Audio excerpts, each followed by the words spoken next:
खगोलीय दूरी को प्रकाश वर्ष में मापे जाने का कारण निम्न में से कौन सा है? 25 का आंसर क्या हो जाएगा? प्रकाश की गति सदैव समान रहती है, इसने ये बोला है। ओके, खगोलीय दूरी को प्रकाश वर्ष में इसलिए भी मापते हैं ना, क्योंकि एक तो प्रकाश जो है वो हमारे पास ऐसी एकमात्र चीज़ है जो सबसे ज़्यादा डिस्टेंस ट्रैवल करती है सबसे तेज़ी से, है ना। तो एक रीज़न मेन होता है ये। बाकी एक रीज़न ये होता है कि प्रकाश की गति सदैव एक समान होती है, इसने ये आंसर दिया है, डी आंसर दिया 25 का। ओके, वैसे प्रकाश की गति सदैव समान भी नहीं रहती, ये भी यहाँ पर डाउटफुल है इसका आंसर, है ना। सदैव समान नहीं रहती, हाँ निर्वात में तो समान ही रहेगी ना। और मुझे एक चीज़ बताओ, जब अंतरिक्ष में ट्रैवल कर रही है खगोल में, तो वहाँ तो निर्वात ही है ना मुख्य रूप से। समझ रहे हो ना मैं क्या कह रहा हूँ आपसे। इसलिए इसका आंसर 25 का सबसे सटीक आंसर देखें तो डी होगा। ओके, किसी चालक की विद्युत प्रतिरोधकता की इकाई क्या होती है? विद्युत प्रतिरोधकता की कह रहा है, रेसिस्टेंस की कह रहा है, तो 26 का आंसर क्या हो जाएगा? ओम मीटर होती है। ओम्स लॉ तो पढ़ा होगा ना, V बराबर IR। यदि प्रकाश स्रोत और पर्दे के मध्य कोई अपारदर्शी अवरोध रख दिया जाए तो हमें पर्दे पर क्या दिखाई देगा? क्या बोला? प्रकाश का स्रोत। चलो भाई, एक टॉर्च ले लिया, है ना, और पर्दे के मध्य ये है पर्दा। कोई अपारदर्शी अवरोधक रख दिया जाए तो हमें पर्दे पर क्या दिखाई देगा? तो 27 का आंसर क्या हो जाएगा? अवरोधक की छाया दिखाई देगी। इसका आंसर क्या हो जाएगा? इसका आंसर हो जाएगा स्पष्ट छाया दिखती है, बी आंसर हो जाएगा। सोनार में हम किस तरंग का उपयोग करते हैं? तो इसका आंसर क्या हो जाएगा? पराश्रव्य ध्वनि का उपयोग करते हैं। ओके, इसका फुल फॉर्म क्या होता है? साउंड नेविगेशन एड और एड रेंजिंग। प्रयोग नौ संचालन वगैरह में किया जाता है सोनार का उपयोग। अगले क्वेश्चन पर चलते हैं। कृत्रिम उपग्रह पृथ्वी से सुस्पष्टता से ट्रैक किया जाता है किसके माध्यम से? डॉपलर प्रभाव, रडार द्वारा, सोनार द्वारा, पल्सर द्वारा। तो 29 का आंसर क्या हो जाएगा? डॉपलर प्रभाव के द्वारा जो आर्टिफिशियल उपग्रह होते हैं उनको ट्रैक किया जाता है। निम्न से कौन सा सही सुमेलित है? Radium madam Curie. तो 30 का आंसर क्या हो जाएगा? ये तो सही ही है। पेंसिलिन अलेक्जेंडर फ्लेमिंग, एक्सरे रॉटजन, चेचक एडवर्ड जेनर।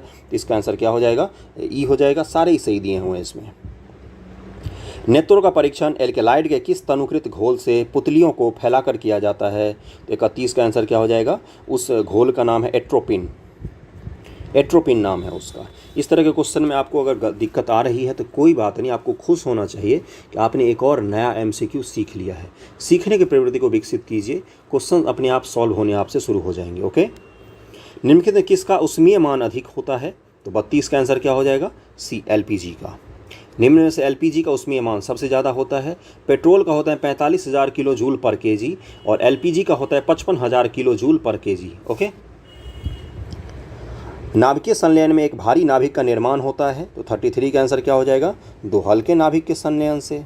ए आंसर हो जाएगा इसका। शुष्क सेल में निम्न से किसका विद्युत अपघटक के रूप में प्रयोग किया जाता है? विद्युत अपघटक के रूप में ड्राई सेल में, और इस तरह के क्वेश्चन हम लोग कर चुके हैं। तो 34 का आंसर क्या हो जाएगा? इसका हो जाएगा बी, अमोनियम क्लोराइड और जिंक क्लोराइड का उपयोग किया जाता है। अमोनियम क्लोराइड और जिंक क्लोराइड का विद्युत अपघटक, इलेक्ट्रोलाइट्स जिसको बोलते हैं ना बंधुओं, अगर आपको इंग्लिश में दिक्कत आ रही हो तो इलेक्ट्रोलाइट्स जिसको कहते हैं उसके रूप में उपयोग किया जाता है। ओके, निम्नलिखित में से कुकिंग बर्तनों, भोजन बनाने के बर्तन में किस प्रकार के कांच का उपयोग होता है? तो 35 का आंसर क्या हो जाएगा? बी, पायरेक्स कांच का उपयोग होता है। वर्मी कंपोस्ट क्या है? तो 36 का आंसर क्या हो जाएगा? इसका आंसर हो जाएगा सी, कार्बनिक जैव उर्वरक है। ओके, मानव शरीर में कैल्शियम का संतुलन निम्न से कौन सी ग्रंथि करती है? तो 52 का आंसर क्या हो जाएगा? 52 का हो जाएगा पैराथायराइड ग्रंथि जो है वो कैल्शियम का नियंत्रण करती है। ओके, ग्रंथ अस्थियों में कैल्शियम की मात्रा को नियंत्रित करती है। और आगे क्या दिया हुआ है कि पैराथायराइड ग्रंथि थायराइड ग्रंथि के पृष्ठ सतह में धंसी हुई छोटी सी गोलाकार आकृति की होती है। यह ग्रंथि पैराथायराइड हार्मोन का स्रावन भी करती है जो खून में कैल्शियम व फॉस्फेट आयन संख्या का नियमन करती है। तो पैराथायराइड ग्रंथि जो है यही कैल्शियम का नियंत्रण करती है। मानव रुधिर खून में सामान्यतः ग्लूकोज की मात्रा कितनी होती है? 53 का आंसर क्या हो जाएगा? बी हो जाएगा। 90 से 160 मिलीग्राम तक में ये होती है रुधिर की मात्रा। एस्केरियासिस रोग में रोगी को तेज पेट दर्द होता है, इस रोग का कारण क्या है? 54 का आंसर क्या हो जाएगा? इसका कारण है एस्केरेसिस लुब्रिकाइटिस। ये क्या होता है? एस्केरेसिस लुब्रिकाइटिस नामक निमेटेड से एस्केरेसिस नामक रोग होता है। इसमें रोगी के पेट में तेज दर्द होता है। इसके उपचार के लिए रोगी को साफ सुथरा होना चाहिए। मूल रूप से ये कि साफ सफाई का कमी के कारण ये बीमारी होती है। फाइलेरिया रोग, इसके बाद दूसरा रोग के बारे में दिया हुआ है। तो मूल रूप से यही होता है, इसके कारण होते हैं। इस तरह के क्वेश्चंस जो है ना, ये आपको लूसेंट में जब आप साइंस के क्वेश्चंस अटेम्प्ट करोगे ना वहाँ पर मिलेंगे, या फिर NCERT जब आप पढ़ोगे 8, 9, 10th 12th का, तो उसमें आपको ये सारे फैक्ट्स मिलेंगे। एनसीईआरटी बीमारी नाम से चैप्टर ही है पूरा। निम्न युग में से कौन एंजाइम जठर रस में होता है? जठर रस जो होता है उसमें एंजाइम कौन सा होता है?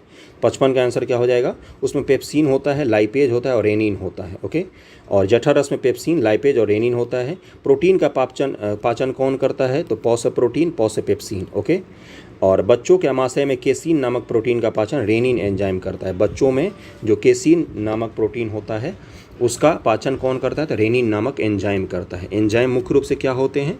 उत्प्रेरक का काम करते हैं जो पाचन को बढ़ा देते हैं, और प्रोटीन होते हैं ये मुख्य रूप से। वसा का पाचन निम्न से कौन करता है? 56 का आंसर क्या हो जाएगा? लाइपेज करता है वसा का पाचन। ये तो बेसिक बायोलॉजी है, आपको पता होना चाहिए। प्रोटीन की कमी से कौन सा रोग होता है? 57 का आंसर क्या हो जाएगा? इसका हो जाएगा क्वासियोकर होता है प्रोटीन की कमी से बीमारी। बेरी बेरी किसकी कमी से होती है? सब आपको पता होना चाहिए, मैंने पढ़ाया भी है कितनी बार। मलेरिया होता है, तो 58 का क्या आंसर हो जाएगा? प्लाज्मोडियम से, प्लाज्मोडियम के कारण से, प्लाज्मोडियम नामक छोटी प्रोटोजोआ से ये बीमारी होती है। ओके, इस रोग का वाहक कौन होती है? तो मादा एनफ्लीज मच्छर होती है मलेरिया का रोग का वाहक। और कवक के कारण ये चीज़ होता है, प्रोटोजोआ के कारण, प्रोटोजोआ के कारण होता है। खाद्य परिरक्षण में प्रशीतक कैसे मदद करता है? तो ये प्रशीतक जो होता है ना, फ्रिज की बात कर रहा है, ये क्या करता है? तो जैव रासायनिक अभिक्रिया के दर को कम कर देता है और कुछ भी नहीं करता। इसीलिए फ्रिज में रखा हुआ चीज़ खराब नहीं होता है, लेकिन जैसे ही फ्रिज से निकाल के उसको आप थोड़ी देर के लिए रख दोगे तो झट से ख़राब हो जाता है। क्यों? क्योंकि फ्रिज में रखने के बाद जब वो बाहर आता है उसके ख़राब होने की प्रवृत्ति बहुत तेज़ हो जाती है। फ्रिज में जब तक रखा हुआ उसको श्वसन की दर बिल्कुल धीमी होती है। ओके, 59 का आंसर सी हो जाएगा। वीडियो पॉज करके जरूर अटेम्प्ट करना एक एक क्वेश्चन को। डीएनए के द्विकुंडलित प्रारूप को किसने प्रतिपादित किया था? जो डबल हेलिक्स मॉडल है ना डीएनए का, इसके बारे में पूछ रहा है, इसको किसने प्रतिपादित किया था? तो 60 का आंसर क्या हो जाएगा? वॉटसन एंड क्रिक मॉडल इसको कहा जाता है। डबल हेलिक्स जो मॉडल देखा होगा ना आपने, ऐसे रहता है, बीच में एच रहता है, दोनों तरफ से बॉन्ड से जुड़े हुए रहते हैं, है ना। ये डबल हेलिक्स मॉडल किसने प्रतिपादित किया था? वॉटसन एंड क्रिक मॉडल इसको कहा जाता है। गोल्डन धान में सर्वाधिक मात्रा में क्या होती है? तो एक्चुअली में ये फोर्टिफाइड होती है। फोर्टिफाइड भी से बोला ज़्यादा क्या सूटेबल शब्द होगा? ये क्या होती है ना, जेनेटिक इंजीनियरिंग के द्वारा इसको बदला जाता है और इसमें क्या ऐड किया जाता है? इसमें बीटा कैरोटीन को ऐड किया जाता है ना, बीटा कैरोटीन। और विटामिन ए की कमी को दूर करने के लिए इसको ऐड किया जाता है धान में, गोल्डन राइस जिसको कहा जाता है। ओके, संश्लेषित होता है। खाद्य पदार्थों में उपस्थित ऊर्जा को मापा जाता है किससे? तो 62 का आंसर क्या हो जाएगा? कैलोरी में मापा जाता है खाद्य पदार्थों में उपस्थित ऊर्जा को। किसके द्वारा दूध खट्टा होता है? आसान से क्वेश्चन है इस बार तो साइंस के। तो जीवाणु के द्वारा। लैक्टोबैसिलस नामक जीवाणु दूध में पाई जाने वाली लैक्टोज शर्करा को किण्वन करके लैक्टिक अम्ल में बदल देती है। किसमें? लैक्टिक एसिड में बदल देती है उसको, जिससे दूध खट्टा हो जाता है। द्रव्यमान का सबसे बड़ा व्यवहारिक मात्रक निम्न में से कौन सा है? व्यवहारिक मात्रक आपसे पूछा है। 64 का आंसर क्या हो जाएगा? इसमें बोला है कि चंद्रशेखर सीमा जो होती है ना, ये भारतीय वैज्ञानिक चंद्रशेखर ने चंद्रशेखर सीमा का प्रतिपादन किया, जो व्यवहार में द्रव्यमान की सबसे बड़ी इकाई है ना। और क्या बोला है कि सूर्य के द्रव्यमान का 1.44 गुना से अधिक तारा सुपरनोवा तारे के रूप में पहुंचकर विस्फोट करता है और न्यूट्रॉन तारे तरह ब्लैक होल के रूप में परिवर्तित हो जाते हैं। तो एक्चुअली में चंद्रशेखर सीमा जो है ना, ये द्रव्यमान का सबसे व्यवहारिक मात्रक माना जाता है। ओके, द्रव्यमान का सबसे व्यवहारिक मात्रक किसको माना जाता है? तो चंद्रशेखर सीमा को ही माना जाता है। इसको जरूर ध्यान में रखना। और भारतीय अमेरिकी साइंटिस्ट चंद्रशेखर, उन्हीं के नाम पर है ये। 65 है कि निम्न से किस महान वैज्ञानिक का कथन है कि गति सदैव सापेक्ष रोटेटिव होती है? सापेक्ष का रोटेटिव नहीं होगा, रिलेटिव होगा। निरपेक्ष गति का कोई अर्थ ही नहीं होता। यानी कि आप बैठे हुए हैं, जैसे आप मान लो आप दौड़ रहे हो, तेज़ दौड़ रहे हो, किसके रिलेटिव में तेज़ दौड़ रहे हो? क्या चीता के रिलेटिव तेज़ दौड़ रहे हो? नहीं, चींटी के रिलेटिव तेज़ दौड़ रहे हो, है ना। तो रिलेटिव आ गया ना। जैसे हम बैठे हुए हैं, हम स्थिर बैठे हुए हैं, किसके रिलेटिव स्थिर बैठे हुए हैं? तो अपने रूम के, अपने आस पड़ोस के चीज़ों में रिलेटिव बैठे हुए हैं। लेकिन कोई चंद्रमा से देखेगा तो हम घूमते हुए महसूस होंगे। यानी कि क्या है? रिलेटिविटी आ जाता है यहाँ पर। इसी को आइंस्टाइन ने डिफाइन किया था थ्योरी ऑफ रिलेटिविटी के द्वारा। E = mc² आपने सुना होगा। E क्या होता है? एनर्जी होता है। M क्या होता है? द्रव्यमान होता है। C क्या होती है? स्पीड ऑफ लाइट होती है। खैर छोड़ो, आगे बढ़ते हैं। 65 का आंसर क्या हो जाएगा? आइंस्टीन ने ये चीज़ दिया था, थ्योरी ऑफ रिलेटिविटी। और नोबेल उसको इसके लिए नहीं मिला था, आपको पता होगा। नोबेल उसको किसके लिए मिला था आइंस्टीन जी को? फोटो इलेक्ट्रिक इफेक्ट के लिए। 66 है कि जब लिफ्ट शून्य त्वरण के साथ ऊपर या नीचे जाती है, शून्य त्वरण, तो क्या होगा? तो 66 का आंसर क्या हो जाएगा? इसका आंसर हो जाएगा बी, व्यक्ति को भार में कोई परिवर्तन का आभास नहीं होगा। शून्य त्वरण के साथ जा रही है, इसको जरूर ध्यान रखना। जब लिफ्ट शून्य त्वरण के साथ अर्थात वेग से ऊपर या नीचे जाती है तो लिफ्ट में कोई प्रतिक्रिया बल नहीं लगता है। इस स्थिति में व्यक्ति के भार में कोई परिवर्तन नहीं होता। ओके, अगला है कि प्रक्षेप्य पथ के उच्चतम बिंदु पर वेग एवं त्वरण के बीच कितनी डिग्री का कोण बनता है? तो 67 का आंसर क्या हो जाएगा? 67 का आंसर हो जाएगा सी, 90 डिग्री का कोण बनता है वेग और त्वरण के बीच में प्रक्षेप्य पथ पर। ओके, अगले क्वेश्चन पर चलते हैं कि सूर्य में नाभिकीय ऊर्जा कैसे बनती है? तो सूर्य में आपको पता है क्या होती है? संलयन की क्रिया होती है। और परमाणु बम में क्या होती है? तो विखंडन की क्रिया होती है। ओके, तो इसका आंसर क्या हो जाएगा? 68 का। 68 का आंसर हो जाएगा ए, हाइड्रोजन परमाणु का संलयन। अगले क्वेश्चन पर चलते हैं, निम्न से गलत की पहचान करें। कर लेंगे, ऐसा क्या है? 69 नंबर है कि फुहारा स्प्रे बर्नौली के सिद्धांत पर काम करता है। सही है ये। श्यानता का कारण संसर्जक बल है। श्यानता विस्कोसिटी की बात कर रहा है। एक आदर्श तरल की श्यानता अनंत होती है। 69 का आंसर क्या हो जाएगा? सी जो कथन है ये गलत दिया हुआ है। एक आदर्श गैस की श्यानता अनंत नहीं बल्कि शून्य होती है, जबकि वायुयान और फुहारा बर्नौली के सिद्धांत पर काम करता है। ओके, तो इसका आंसर क्या दिया हुआ है? यहाँ पर सी दिया हुआ है। और आपकी एक्सप्लेनेशन आपको पीडीएफ में मिल जाएगा, वहाँ पर भी आप पढ़ सकते हैं। चैनल पर आपको टेलीग्राम चैनल पर मिल जाएगा पीडीएफ, आप उसको ज्वाइन कर सकते हैं। डिस्क्रिप्शन में सारे लिंक होते हैं, डिस्क्रिप्शन में जाकर आप खोल के देखोगे, वहाँ पर बहुत कुछ आपको मिलेगा। अभी तक ज्ञात पदार्थों में सबसे अधिक प्रत्यस्थता किसकी है? 70 का आंसर क्या हो जाएगा? क्वार्ट्ज जो है इसकी प्रत्यस्थता सबसे ज़्यादा है। कोई भी वस्तु पूर्ण प्रत्यस्थ नहीं है, फिर भी अभी तक ज्ञात पदार्थों में क्वार्ट्ज की प्रत्यस्थ सर्वाधिक है, जबकि गीली मिट्टी में सबसे कम होती है। रबर और स्टील की तुलना किया जाए तो स्टील का प्रत्यस्थता अधिक होता है। ओके, परम शून्य ताप पर गैस के अणुओं की गतिज ऊर्जा का मान कितना होता है? गतिज ऊर्जा के मान पूछ रहा है। 71 का आंसर क्या हो जाएगा? बी होता है, शून्य, यानी कि शून्य होता है परम शून्य ताप पर। परम शून्य ताप कितना होता है? -273 डिग्री सी होता है, -273 डिग्री सी। अगला है तापकी क्रायोजेनिक्स का अनुप्रयोग निम्न से किस क्षेत्र में किया जाता है? तापकी क्रायोजेनिक्स, तो 72 का क्या आंसर हो जाएगा? इसका आंसर दिया हुआ है डी, यानी कि स्पेस ट्रेवल में, सर्जरी में, सुपर कंडक्टिविटी, तीनों जगह तापकी क्रायोजेनिक्स का उपयोग किया जाता है। निम्न तापों का अध्ययन ही क्रायोजेनिक कहलाता है। क्रायोजेनिक क्या होता है? लो टेम्परेचर पर जब हम किसी चीज़ का अध्ययन करते हैं ना, तो उसी को क्रायोजेनिक्स कहा जाता है। एक स्वस्थ मनुष्य के शरीर का ताप हमेशा नियत रहता है, जो विभिन्न ताप के पैमाने पर कितना है? तो 73 का आंसर सबको पता होगा।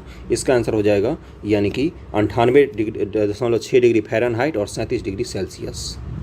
डी आंसर हो जाएगा। बर्फ, बालू, एल्यूमिनियम, कार्बन, पीतल में किसकी विशिष्ट ऊष्मा सबसे अधिक है? 74 का आंसर क्या हो जाएगा? इसका आंसर क्या हो जाएगा? 74 का आंसर हो जाएगा ए, बर्फ। विशिष्ट ऊष्मा क्या होती है? 1 डिग्री सी तापमान परिवर्तन लाने के लिए आपको कितना हीट लग रहा है? मुख्य रूप से यही होता है विशिष्ट ऊष्मा। ओके, सबसे भारी धातु और सबसे हल्की धातु निम्न से कौन सी है? बहुत ही इंपॉर्टेंट क्वेश्चन, बहुत बार बीपीएससी में पूछा है। 75 का आंसर क्या हो जाएगा? ओस्मियम और लिथियम जो है। सबसे हल्की धातु कौन सी है? सबसे भारी धातु है ओस्मियम और सबसे हल्की धातु है लिथियम। मिश्रण के संदर्भ में कौन सा एक युग्म गलत है? ये पूछा है आपसे। 76 का आंसर क्या हो जाएगा? यानी कि इसमें से द्रव गैस का मिश्रण जो है सोडा वाटर, ये तो सही है। ठोस का मिश्रण बारूद और पीतल। गैस का मिश्रण वायु और प्रोड्यूसर गैस। ठोस गैस का मिश्रण जलवाष्प और आगरण। तो इसका क्या आंसर हो जाएगा? 76 का आंसर डी दिया है, यानी कि ये जो है ये कथन गलत है। ठोस और गैस का मिश्रण जो होता है ये धुआं हो गया, धुआं कार्बन के आधार पर कण और वायु का मिश्रण है, इसलिए इसका आंसर क्या हो जाएगा? डी है। ठोस गैस का मिश्रण में जलवाष्प और आर्गन कैसे हो सकता है? ये तो जलवाष्प में क्या होता है? मुख्य रूप से इसमें गैस भी होता है, वाटर होता है, ठोस नहीं होता है ना। और आर्गन तो पता ही है आप लोगों को। अगले पर चलते हैं। ये आपको सॉल्यूशन चैप्टर से इस तरह के क्वेश्चन पूछता है। सॉल्यूशंस जो पढ़ते हैं ना केमिस्ट्री में हम लोग, उसमें डाइल्यूट जो होते हैं, सॉल्वेंट होते हैं, सॉल्यूट होते हैं, इन सब चीज़ों के बारे में आपको पता होना चाहिए, है ना। तो उसी से एक क्वेश्चन पूछता है हर साल। निम्न से किसे प्लास्टर ऑफ पेरिस कहा जाता है? बहुत ही आसान क्वेश्चन। तो इसका आंसर क्या हो जाएगा? Calcium sulphate hemihydrate. ये दिया है, कैल्शियम सल्फेट हेमीहाइड्रेट को प्लास्टर ऑफ पेरिस कहते हैं। जिप्सम को गर्म करने पर यह प्राप्त होता है। सफ़ेद रंग का पाउडर होता है। बहुत सारे इसके यूज होते हैं अग्नि रोधक वस्तुएं बनाने में, टूटी हड्डी का प्लास्टर करने में, दांत वगैरह चिकित्सा में, मूर्ति खिलौना, हर चीज़ में। फोटोग्राफी में किस हाइपो रसायन का प्रयोग किया जाता है? 78 का आंसर क्या हो जाएगा? सोडियम थायोसल्फेट का यूज़ किया जाता है। अगर आपको इस तरह के क्वेश्चन नहीं बन रहे हैं तो कोई बात नहीं, आपका MCQ तैयार हो रहा है, बस वीडियो को 2 बार ज़रूर देखना मिनिमम। ओके, गोताखोरों को सांस लेने के लिए ऑक्सीजन के साथ किस गैस का मिश्रण दिया जाता है? मैंने परसों भी ये क्वेश्चंस करवाया था आपको। 79 का क्या आंसर हो जाएगा? हीलियम गैस का मिक्सचर दिया जाता है।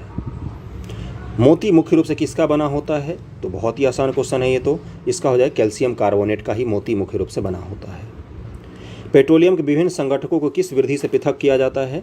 तो देखो ये जो अलग अलग चीज़ों को पृथक करने की विधि है ना, जैसे मान लो आपको बोलेगा अल्कोहल में से पानी को पृथक करने का विधि, या नमक में से पानी को पृथक करने का विधि, तो ये सब जो अलग अलग आसवन विधि होता है, पृथक करने की बहुत सारी विधियाँ होती हैं।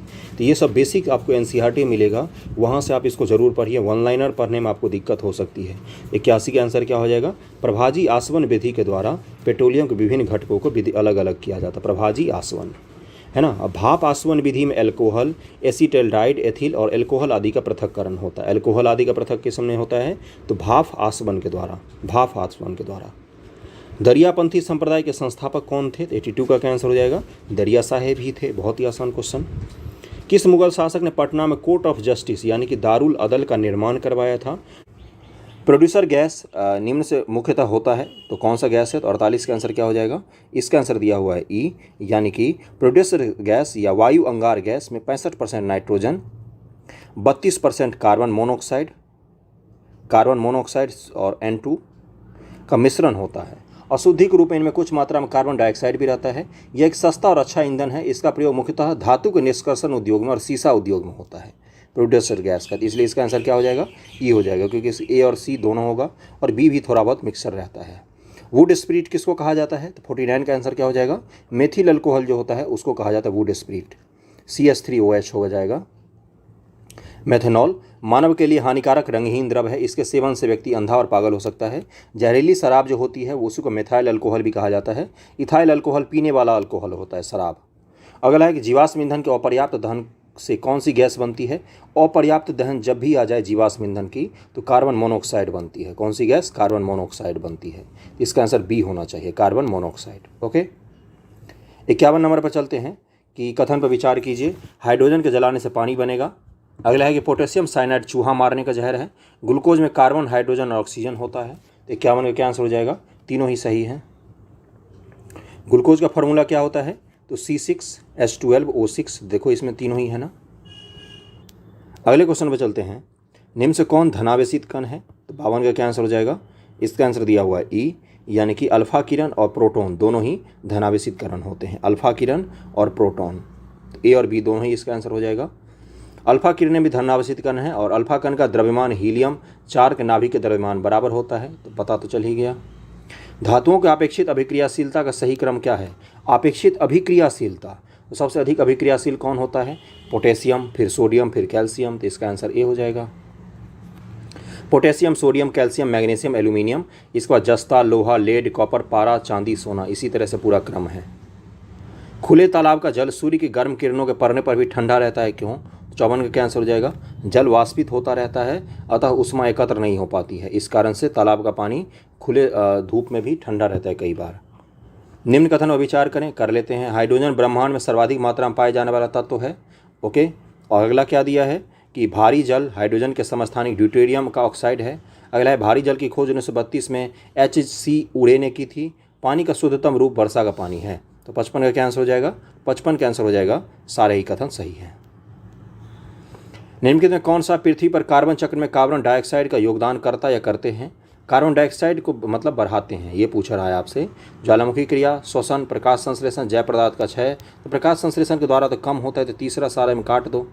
1 2 4 इसका आंसर होना चाहिए। 56 का आंसर क्या हो जाएगा? सी हो जाएगा, 1 2 4। ओके, श्वसन के द्वारा भी तो कार्बन डाइऑक्साइड हम लोग छोड़ते हैं ना, तो उससे भी तो कार्बन डाइऑक्साइड बढ़ता है। 57 है कि मानव आहार नाल की शुरुआत सर्वप्रथम कहाँ से होती है? आहार नाल की शुरुआत कहाँ से होती है, ये पूछ रहा है आपसे। ओके, तो इसका आंसर क्या हो जाएगा? मुख से ही हो जाती है इसकी शुरुआत, मुख से। 58 नंबर पर चलते हैं। वीडियो पॉज करके अटेम्प्ट जरूर करना है एक एक क्वेश्चन को। कौन सी ग्रंथि अंतःस्रावी और बहिःस्रावी दोनों की तरह कार्य करती है? तो 58 का क्या आंसर हो जाएगा? अग्नाशय है, जो अंतःस्रावी और बहिःस्रावी दोनों ग्रंथ के रूप में काम करती है। अग्नाशय ग्रंथि अंतःस्रावी बहिःस्रावी दोनों की तरह कार्य करती है। यह ग्रंथि हार्मोन के साथ साथ पाचक एंजाइम को भी स्रावित करती है। अग्नाशय से ही इंसुलिन हार्मोन का स्राव होता है, जो क्या करता है? तो रक्त में शर्करा की मात्रा को नियंत्रित करता है। और अग्नाशय से ट्रिप्सिन, एमाइलेज, लाइपेज एंजाइम का स्राव होता है, जो प्रोटीन का ट्रिप्सिन, एमाइलेज का कार्बोहाइड्रेट और लाइपेज वसा का पाचन करती है। तो इसका आंसर क्या हो जाएगा? अग्नाशय। सुक्रोज किस एंजाइम की सहायता से ग्लूकोज या फ्रुक्टोज में बदल जाता है? सुक्रोज किस में? ग्लूकोज और फ्रुक्टोज में किस एंजाइम की सहायता से? 59 का क्या आंसर हो जाएगा? इन्वर्टेंज एंजाइम। इसका आंसर सी हो जाएगा। अगला है, निम्न से कौन सा अम्ल अमाशय में पाया जाता है? अम्ल अमाशय में पाया जाता है तो हाइड्रोक्लोरिक एसिड होता है, HCl होता है, जो हमारे पेट में पाया जाता है। ये भोजन में जीवाणु वगैरह जो होते हैं उनको मारता है, मुख्य रूप से ये काम करता है। पाचन में मदद भी करता है। माइटोकॉन्ड्रिया के बारे में कौन सा कथन सही नहीं है, ये बताना है आपको। तो इसकी खोज किसने की थी? बेंडा ने नहीं की थी, इसकी खोज की थी अल्टमैन ने। माइटोकॉन्ड्रिया नाम दिया था बेंडा ने। ओके, माइटोकॉन्ड्रिया नाम किसने दिया था? तो बेंडा ने। खोज की थी अल्टमैन ने। बाकी तो सारे ही इसके कथन सही हैं, आपको इसको पढ़ना चाहिए एक एक को। अगला है, सूक्ष्म नालिकाओं के समूह से बना गोल्जी काय के संदर्भ में कौन सा कथन सही है? तो 62 का क्या आंसर हो जाएगा? इसका आंसर हो जाएगा, इसके कोशिका के अणुओं का यातायात प्रबंधक कहा जाता है। बिल्कुल सही है। गोल्जी काय ग्लाइकाय लिपिड का वृषण करता है, ये भी सही है। इसकी खोज कैमिलो गोल्जी ने किया था। यह लाइजोसोम्स का निर्माण करता है। सारे कथन सही हैं। निम्न से किस जैव उर्वरक द्वारा नाइट्रोजन स्थिरीकरण किया जाता है?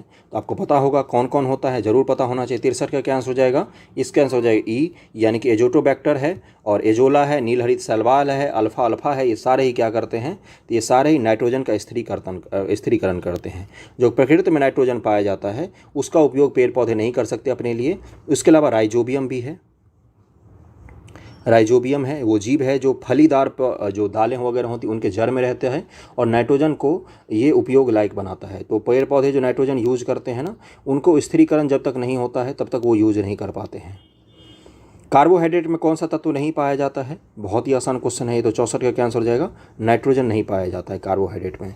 कार्बोहाइड्रेट मूल रूप से क्या होता है? C6H12O6 ही तो होता है, इसमें नाइट्रोजन कहाँ है? रक्त का थक्का बनाने के लिए तो बहुत ही आसान क्वेश्चन, विटामिन के का यूज किया है, तो हर साल ही पूछता है। ये सब क्वेश्चन आपके गलत नहीं होने चाहिए। किस जैव रूपांतरण से मानव शरीर को अधिकतम ऊर्जा मिलती है? तो 66 का क्या आंसर हो जाएगा? ATP जब ADP में बदलती है ना, तो उससे सबसे सर्वाधिक ऊर्जा मिलती है। ATP क्या होता है? एडोसाइन ट्राइफॉस्फेट होता है। ADP क्या होता है? एडोसाइन डाइफॉस्फेट होता है। ओके, ATP से ADP में। और ये कहाँ पर होता है? तो ये माइटोकॉन्ड्रिया में ही होता है। ATP प्लस H2O माइनस इससे क्या होगा? ADP प्लस ऊर्जा होगा। ADP प्लस ऊर्जा बनता है इससे, ATP से ADP। इसका फुल फॉर्म जरूर याद रखना, PDF में आपको मिलेगा, डिटेल में पढ़ना उसको। निम्नलिखित विटामिन से कौन सा किसी स्वप्न को पर्याप्त अवधि तक याद रखने में सहायक होता है? इस विटामिन की कमी अगर आप में होगी तो आपको स्वप्न ज़्यादा याद नहीं रहता। वो विटामिन है विटामिन B6। ओके, इसका नाम क्या है? पायरिडिऑक्सिन नाम है। और ये जो होता है मूल रूप से ये आपको स्वप्न को याद रखने में मददगार होता है। अगला है, प्रकाश की चाल निम्न माध्यमों में किस में सर्वाधिक होती है? तो 68 का क्या आंसर हो जाएगा? जल में इनमें से सर्वाधिक होगा। यदि किसी लेंस की क्षमता और किस तरह से होगा? प्रकाश की चाल में होता क्या है मूल रूप से? जिसकी डेंसिटी जितनी ज़्यादा होगी प्रकाश की चाल वहाँ पर उतनी ही धीमी हो जाती है। और ध्वनि में इसके ठीक विपरीत है। तो इनमें से जल की डेंसिटी सबसे कम है, इसीलिए वहाँ पर इस प्रकाश की चाल सर्वाधिक होगी। यदि किसी लेंस की क्षमता +2 डायोप्टर है तो उसकी फोकस दूरी कितनी होगी? तो आपको पता होगा P बराबर क्या होता है? 1/f होता है। तो इस फॉर्मूले से निकालो, तो इसका आंसर क्या हो जाएगा? इसका आंसर हो जाएगा B 50 सेंटीमीटर होगी। ओके, अगले क्वेश्चन पे चलते हैं। मनुष्य की आंख पर बना प्रतिबिंब कैसा होता है? तो 70 का क्या आंसर हो जाएगा? वास्तविक और उल्टा होता है। सड़क की रोशनी में पीले लैंप का प्रयोग आजकल बहुतायत में होता है। आपने देखा होगा पीले कलर का स्ट्रीट लाइट लगा रहता है। इस लैंप में किसका प्रयोग होता है? UPSC बहुत बार पूछ चुके हैं इसके क्वेश्चन। तो सोडियम का प्रयोग होता है। सोडियम लैंप भी बोलते हैं इसको। क्या बोलते हैं? Sodium lamp. जो सड़क पर पीले लाइट लगे रहते हैं उसकी बात कर रहे हैं। लोलक की काल अवधि किस पर निर्भर करती है? तो लोलक की लंबाई पर करती है। 72 का आंसर क्या हो जाएगा? 72 का C हो जाएगा। T बराबर क्या होता है? 2π √L/G है ना। तो पाई भी कांस्टेंट है, G भी कांस्टेंट है, तो L ही पर तो मुख्य रूप से निर्भर करती है ना। निम्न कथनों में से कौन सा कथन सत्य है ये बताना है आपको। मैं डायरेक्ट आंसर पर जा रहा हूँ, आपको इन सबको एक एक करके पढ़ के फिर बताना है। ओके, इसका आंसर दिया हुआ है ई, यानी कि सारे ही कथन सत्य हैं इसमें। किसी विद्युत परिपथ में 120 वोल्ट की बैटरी लगी है, 40 ओम का प्रतिरोध लगा है। वोल्ट कितने परिपथ में बैटरी कितनी की है तो 120 वोल्ट की, और प्रतिरोध कितने का है तो 40 ओम का है।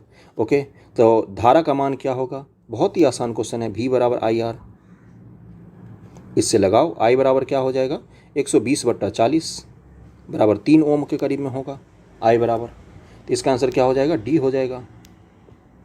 ओम का नियम तो पढ़ा होगा, वही तो है, V बराबर आई आर। निम्न से किस कारण पानी से भरी बोतलें जमने पर टूट जाती हैं? तो 75 का क्या आंसर हो जाएगा? जमने पर जल का आयतन बढ़ जाता है, इसी कारण टूट जाती हैं। वायुमंडल हमारे शरीर पर अधिक दबाव डालता है, फिर भी हम इसको अनुभव क्यों नहीं करते हैं?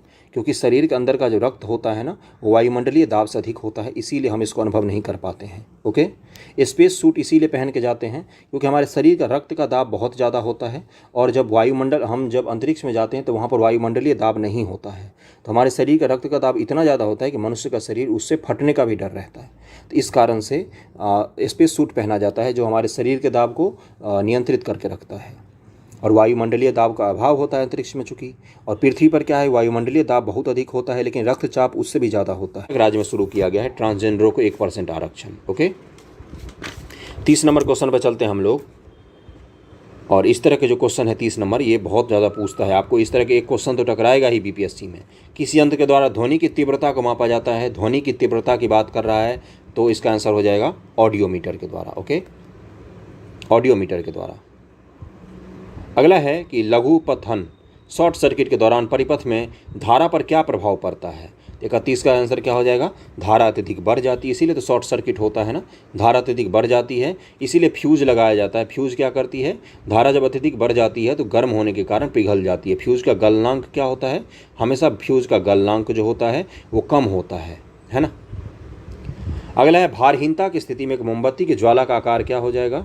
मोमबत्ती के ज्वाला का आकार ऐसे होता है ना। वो पूछ रहा है कि जब भारहीनता रहेगी, यानी कि जहाँ पर वेट होगा, जहाँ पर क्या बोलते हैं ग्रेविटी नहीं रहेगा, वहाँ पर इसका आकार कैसा हो जाएगा? तो 32 का आंसर क्या हो जाएगा? इसका आकार बिल्कुल गोल हो जाएगा, गोल हो जाएगा। निम्नलिखित किस में प्रकाश का वेग न्यूनतम होगा? तो जैसे ही डेंसिटी बढ़ेगी प्रकाश का वेग कम हो जाता है, और साउंड में ठीक अपोजिट होता है। लाइट में क्या होता है? डेंसिटी बढ़ने पर प्रकाश का वेग कम हो जाता है। साउंड में क्या होता है? डेंसिटी बढ़ने पर प्रकाश का वेग भी बढ़ जाता है। तो 33 का क्या आंसर हो जाएगा? इसका हो जाएगा कांच में सबसे कम होगा।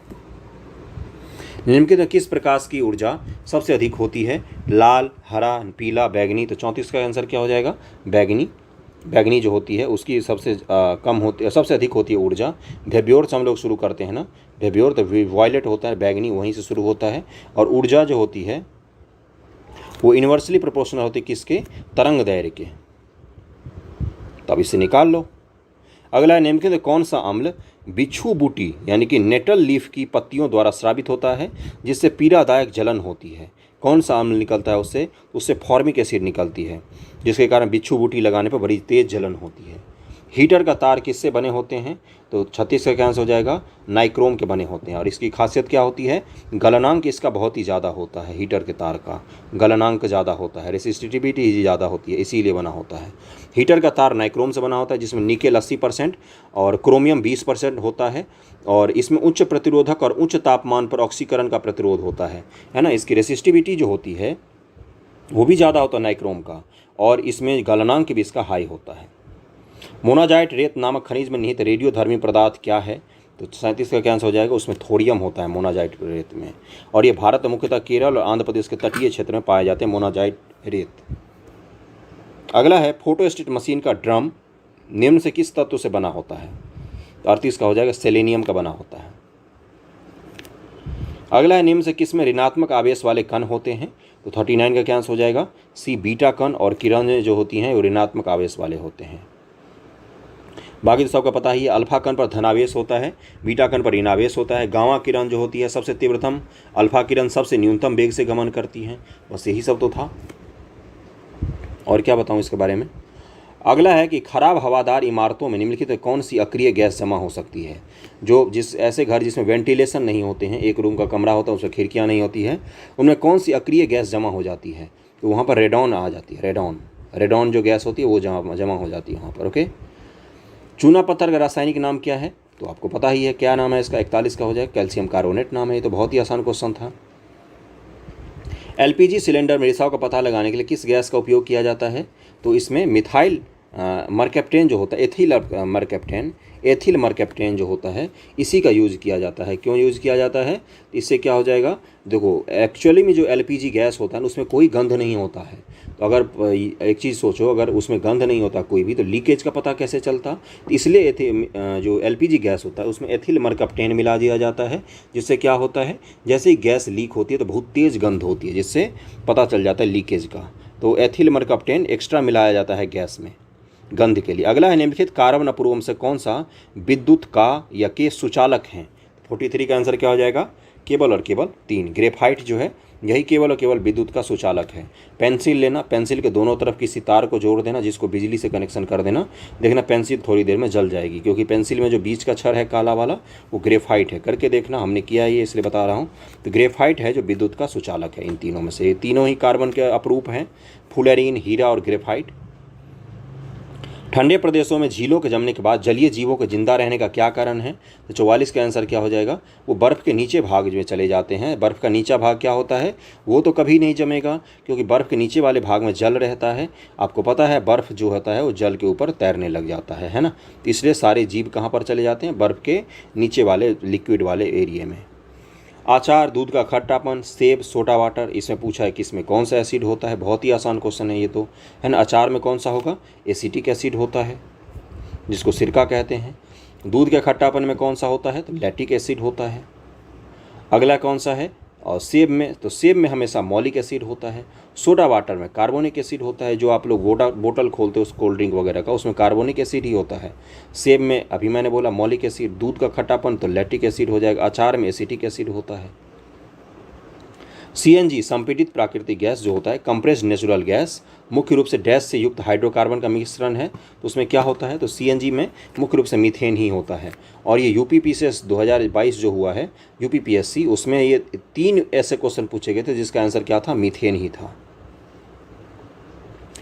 अगला है, निम्नलिखित में किसका प्रयोग कृत्रिम वर्षा के लिए किया जाता है? तो 47 का आंसर हो जाएगा डी। सिल्वर आयोडाइड जो होता है उसका उपयोग किया जाता है कृत्रिम वर्षा के लिए। और आपको पता है यूपीपीसीएस 2021 का प्री भी हो गया था, मेंस भी हो गया था, इंटरव्यू होने वाला था, लेकिन उसका प्री का रिजल्ट हाई कोर्ट ने कैंसिल कर दिया, है ना। अब उसका फिर से मेंस होगा, फिर से इंटरव्यू होगा। किसी परमाणु में इलेक्ट्रॉन की संख्या 13, न्यूट्रॉन की संख्या 14 है, तो उसका द्रव्यमान संख्या कितना होगा? तो क्या होता है? न्यूट्रॉन की संख्या प्लस प्रोटॉन की संख्या, तो 14 + 13 = 27 हो जाएगा द्रव्यमान। बहुत ही आसान क्वेश्चन था। इसी तरह क्वेश्चन आपके गलत नहीं होने चाहिए एग्जाम में, बीपीएससी पूछता है ये। तेज बुखार से राहत के लिए मस्तक पर अल्कोहल और पानी के मिश्रण से भीगा कपड़ा क्यों रखा जाता है? 49 का आंसर क्या हो जाएगा? अल्कोहल के वाष्पीकरण की दर जो होती है वो तीव्र होती है, और जैसे ही वाष्पीकरण तीव्र होगा तो क्या होगा? ठंडक होती है। जैसे कुत्ता जो जीभ निकाल कर हाँफता है, क्यों? क्योंकि उसके जीभ पर जो पानी होता है उसका वाष्पीकरण होता है, और उससे क्या होगा? उससे उसको ठंडक महसूस होती है। इसी तरह से जब पानी का पट्टी रखते हैं ना सर पर, तो उसका वाष्पीकरण होता है, उससे ठंडक महसूस होती है, इसी कारण से रखा जाता है। तो 49 का आंसर क्या हो जाएगा? 49 का आंसर हो जाएगा ए। अल्कोहल पानी की तुलना में तेजी से वाष्पीकृत होता है। वाष्पीकरण के लिए मस्तिष्क से गर्मी प्राप्त होता है, इस कारण बीमार को शीतलता का अनुभव होता है। पुस्तक द ओरिजिन ऑफ स्पीसीज के लेखक कौन है? 50 का आंसर सबको पता होना चाहिए, चार्ल्स डार्विन है इसके लेखक। प्रकाश संश्लेषण को प्रभावित करने वाले बाह्य कारकों में निम्नलिखित कौन एक शामिल नहीं है? कौन सा शामिल नहीं है ये पूछा है आपसे। तो 51 का आंसर क्या हो जाएगा? B, chloroplast. बाह्य कारक से पूछा है। प्रकाश संश्लेषण को प्रभावित करने वाले 2 वर्गों में विभाजित किया था, आंतरिक कारक और बाह्य कारक। आंतरिक कारक में क्लोरोप्लास्ट आएगा, है ना। बाह्य कारक में प्रकाश आ सकता है, ताप आ सकता है, जल आ सकता है। आंतरिक कारक में क्लोरोप्लास्ट आएगा और क्लोरोफिल आ जाएगा, है ना। ये सब चीज़ें आ सकती हैं। आटे के प्रोटीन स्तर को कम करने के लिए बिस्कुट निर्माताओं द्वारा किस एंजाइम का उपयोग किया जाता है? बिस्कुट निर्माता किस एंजाइम का उपयोग करते हैं आटे में प्रोटीन का स्तर को कम करने के लिए? तो इसका आंसर क्या हो जाएगा? सेलुलोज का उपयोग करते हैं। वैसे पौधों जो शुष्क जलवायु में विशेषता होते हैं क्या कहलाते हैं? तो देखो उस तरह के पौधों को क्या कहेंगे हम जो शुष्क जलवायु में होते हैं? तो 53 का आंसर क्या हो जाएगा? जेरोफाइट कहते हैं इनको, है ना। जलते हुए फाइट करते हैं, इसको आसानी से ऐसे याद रखना, है ना। अगला है ऊँट का कुबर निम्न में किसका भंडार होता है? आप सबने पढ़ा होगा, 54 का आंसर हो जाएगा वसा का भंडार होता है। जब भोजन और पानी की कमी होती है उसी में से वो अपना खाना जो और एनर्जी जो है वो पूरा करता है पूरे शरीर का। ऊँट का जो कुबर होता है उसमें वसा भरा हुआ होता है। तो 54 का आंसर सी हो जाएगा। पशुओं के कृत्रिम गर्भाधान हेतु वीर्य को निम्नलिखित में से किस में सुरक्षित रखा जाता है? जो स्पर्म होते हैं जानवरों के, उसको किस चीज़ में सुरक्षित रखा जाता है? तो उसके लिए यूज़ किया जाता है लिक्विड नाइट्रोजन। अगर आपके घर पे कोई पशु होगा तो अगर आया होगा वेटनरी डॉक्टर तो आपने देखा होगा एक बड़े से बॉक्स में से निकालता है जिसमें से धुआं निकलता रहता है, वो लिक्विड नाइट्रोजन होता है। क्या होता है वो? लिक्विड नाइट्रोजन उस बॉक्स में भरा होता है। अगला है निम्नलिखित में से किसकी कमी से मानव मधुमेह से ग्रसित हो जाता है? तो 56 का आंसर क्या हो जाएगा? इंसुलिन की कमी जब हो जाती है। अग्नाशय से इसका स्रावन होता है। कहाँ से होता है? अग्नाशय से होता है। और जब इसकी कमी हो जाती है हमारे शरीर में तो ये रक्त में कार्बोहाइड्रेट जो होते हैं उनकी मात्रा को नियंत्रित करता है। तो इंसुलिन की कमी से हो जाता है। अगले पर चलते हैं। अग्नाशय ग्रंथि के संबंध में निम्न से कौन सा कथन असत्य है ये आपको बताना है। तो आपको वीडियो पॉज करके करना है, मैं डायरेक्ट आंसर पर जा रहा हूँ। इसका आंसर है कि बाह्य स्रावी भाग से अम्लीय अग्नाशयी स्राव निकलता है जिसमें एंजाइम होते हैं। ये कथन गलत है। इसमें क्या है सही कि अग्नाशय के बाह्य स्रावी भाग से क्षारीय अग्नाशय स्राव निकलता है। यहाँ पर अम्लीय अग्नाशय स्राव लिखा हुआ है। इस तरह क्वेश्चन टफ है, आपको दिक्कत आ सकती है, इसको लेकर ज़्यादा टेंशन मत लेना। इस तरह क्वेश्चन इतना टफ लेवल पर बीपीएससी शायद ही कभी पूछे, है ना। इस तरह के क्वेश्चन को आप सीख लिया करो, याद कर लिया करो कि हाँ एक और मेरा नया क्वेश्चन बन गया। मानव शरीर में हीमोग्लोबिन ऑक्सीजन के परिवहन का कार्य करते हैं। प्रत्येक हीमोग्लोबिन अणु अधिकतम कितने ऑक्सीजन अणु का वहन कर सकते हैं? 58 का आंसर हो जाएगा वो 4 ऑक्सीजन का अणु जो होते हैं, एक हीमोग्लोबिन का अणु 4 ऑक्सीजन का अणु उठा के ले जा। नंबर कि निम्न से कौन सी गैस हीमोग्लोबिन के साथ अत्यधिक उच्च बंधुता दर्शाती है? तो 48 का क्या आंसर हो जाएगा? कार्बन मोनोऑक्साइड जो होती है, सॉरी कार्बन डाइऑक्साइड जो होती है, कार्बन मोनोऑक्साइड होगा ना, CO। इसी के कारण दम घोटू गैस भी इसको कहते हैं। ये हीमोग्लोबिन के साथ उच्च बंध बना लेती है जिससे धीरे धीरे शरीर में ऑक्सीजन की कमी होने लग जाती है। ओके, अगला है 49 नंबर कि किस विटामिन को नियासिन भी कहा जाता है? तो बहुत ही आसान क्वेश्चन है ये। तो इसका आंसर क्या हो जाएगा? इसका हो जाएगा विटामिन B3 को नियासिन कहा जाता है। विटामिन B1 को थायमिन, B2 को राइबोफ्लेविन, B3 को नियासिन या निकेटिमाइड भी कहते हैं, और B6 को पायरीडिऑक्सिन भी कहा जाता है। निम्न से किसका निर्माण हमारे शरीर में नहीं होता है? बहुत ही आसान क्वेश्चन। तो 50 का आंसर हो जाएगा ए, विटामिन का भी निर्माण कभी भी हमारे शरीर में नहीं होता। विटामिन ए इसका आंसर हो जाएगा। अगला है निम्न कथन में विचार करें, गलत कथन का चयन करना है। तो 51 का क्या आंसर हो जाएगा? मैं डायरेक्ट कथन बताऊंगा, आपको इसका सही आपको ढूंढना है वीडियो पॉज करके। तो इसका है कि डी, रक्त समूह की खोज विलियम हार्वे ने की थी। यहाँ पर गलत दिया हुआ है। रक्त समूह की खोज कार्ल लैंडरस्टीनर ने की थी। 52 निम्न से किस रोग की पहचान के लिए BMD परीक्षण किया जाता है? तो 52 का क्या आंसर हो जाएगा? बी हो जाएगा कि अस्थि की भंगुरता को पहचान के लिए बोन मिनरल डेंसिटी का परीक्षण किया जाता है। बोन मिनरल डेंसिटी इसका फुल फॉर्म होता है और आपकी हड्डी के लिए इसका जांच किया जाता है। बैक्टीरिया और इधर आविष्कारक दिए हुए हैं, इधर आविष्कार इधर का आविष्कारक दिए हुए हैं। तो बैक्टीरिया के किसने किया था? ल्यूवेनहॉक ने किया था। तो 1 का 2 हो जाएगा ल्यूवेनहॉक। हृदय प्रत्यारोपण का किसने किया था? क्रिश्चियन बर्नार्ड ने किया था। तो बी का 1 हो जाएगा। प्राकृतिक वरण का किसने किया था? तो यहाँ पर दिया हुआ है इसमें कि प्राकृतिक वरण का ना अर्नेस्ट हैकल दिया हुआ है। ओके, पुनरावर्तन सिद्धांत किसके दिया हुआ है? सॉरी, अर्नेस्ट हैकल जो है वो हो जाएगा पुनरावर्तन का सिद्धांत। हृदय क्रिश्चियन बर्नार्ड, बैक्टीरिया का ल्यूवेनहॉक और प्राकृतिक वरण का चार्ल्स डार्विन दिया हुआ है। ओके, ये मैच हो गया हमारा, इसको मैच कर लेना आप लोग इसमें। जैसे 53 का आंसर दिया हुआ है बी। ओके, अगले क्वेश्चन पर चलते हैं। शरीर का तापक्रम निम्न से किसके द्वारा नियंत्रित होता है? तो बहुत ही आसान क्वेश्चन, हाइपोथैलेमस के द्वारा होता है। रक्त में अम्लीयता बढ़ने से हृदय की गति पर क्या प्रभाव पड़ता है? तो 55 का क्या आंसर हो जाएगा? हृदय की गति बढ़ जाती है रक्त में अम्लीयता बढ़ने से। अगला है हृदय की धड़कन का नियंत्रण निम्न से किस हार्मोन के द्वारा होता है? तो 56 का क्या आंसर हो जाएगा? इसका आंसर दिया हुआ है ई, यानी कि थायरॉक्सिन एवं एड्रिनल। ये दोनों ही स्वतंत्र रूप से हृदय की धड़कन को नियंत्रित करने वाले हार्मोन हैं, थायरॉक्सिन और एड्रिनल। अगला है आधुनिक वर्गीकरण। टैक्सोनॉमी का पिता किसको कहा जाता है? तो लीनियस को कहा जाता है, लीनियस को। इनकी पुस्तक का क्या नाम था? सिस्टेमा नेचुरल। ओके, निम्न से कौन सा युग्म सही सुमेलित नहीं है ये पूछा है। रेशम कीट पालन सेरीकल्चर दिया हुआ है। उसके बाद से मधुमक्खी पालन एपीकल्चर दिया हुआ है, कीटों का अध्ययन एंटोमोलॉजी दिया हुआ है, तीनों ही सही है। शैवालों का अध्ययन माइकोलॉजी दिया हुआ है। ओके, तो शैवालों का अध्ययन क्या कहलाता है? फाइकोलॉजी कहलाता है, ना कि माइकोलॉजी। तो 58 का आंसर डी हो जाएगा। और मछलियों का अध्ययन क्या कहलाता है? बताओ जल्दी मुझे। इकोथोलॉजी कहलाता है। अगला है 59 नंबर, जीव द्रव्य में निम्न से कौन सा तत्व सर्वाधिक मात्रा में पाया जाता है? तो 59 का क्या आंसर हो जाएगा? ऑक्सीजन सर्वाधिक मात्रा में पाया जाता है, ऑक्सीजन। ये आंसर हो जाएगा 59 का। ऑक्सीजन 76% होता है, कार्बन जो होता है वो 10.5%, हाइड्रोजन 10% और नाइट्रोजन 2.5%। क्वेश्चन टफ लग रहे होंगे आपको, मुझे पता है। नाशपाती का खाए जाने वाला भाग क्या कहलाता है? 60 का आंसर क्या हो जाएगा? डी हो जाएगा, पुष्पासन कहलाता है। बादल कोहरा किस कोलाइडी विलियन के अंतर्गत आते हैं? बादल और कोहरा की बात कर रहा है। तो 61 का क्या आंसर हो जाएगा? 61 का आंसर हो जाएगा ए, यानी कि द्रव एरोसोल के तहत आते हैं बादल और जो कोहरा होते हैं वो। शरीर के किस स्थान पर मामूली कट जाने पर रक्त संदन का निम्न से किसका प्रयोग किया जाता है? रक्त संदन के लिए निम्न से किसका प्रयोग किया जाता है ना? जो रक्त होता है उसको रोकने के लिए। तो 62 का क्या आंसर हो जाएगा? 62 का आंसर हो जाएगा ई दिया हुआ है, यानी कि शरीर के किसी स्थान में मामूली कट जाने पर बहते खून को रोकने के लिए फिटकिरी। उसके अलावा फेरिक क्लोराइड बी, ए और बी दोनों ही दिया हुआ है। और फिटकिरी में एल्यूमिनियम आयन और फेरिक क्लोराइड में फेरस आयन धनायन होते हैं, और इसलिए क्या होता है कि ये रक्त के रेनायन कण से मिलकर रक्त को रोक देते हैं। तो इसका आंसर ए और बी दोनों ही हो जाएगा, इसलिए इसका आंसर ई होगा।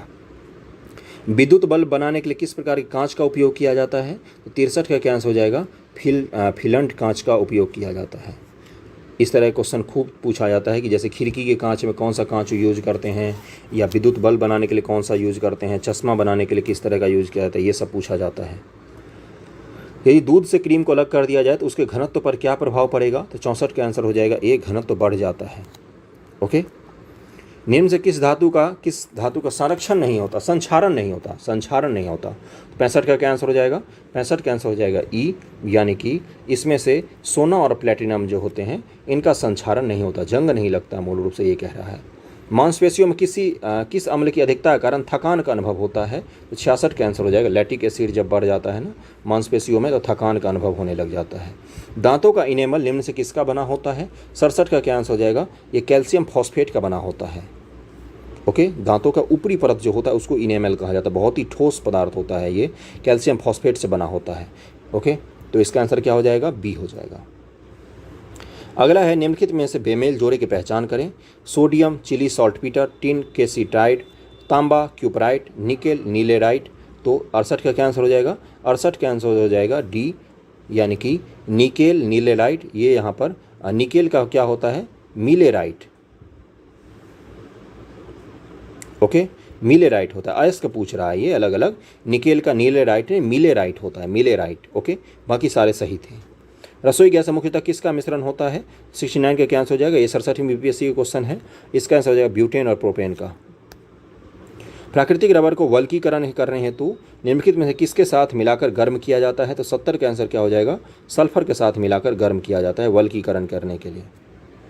अगला है प्राथमिक इंद्रधनुष में अंदर की तरफ कौन सा रंग होता है? प्राथमिक और द्वितीयक दो इंद्रधनुष होते हैं। 71 का आंसर हो जाएगा? इसमें अंदर की तरफ बैगनी होता है और बाहर की तरफ लाल होगा, और इसका ठीक उल्टा हो जाएगा दूसरे वाले में।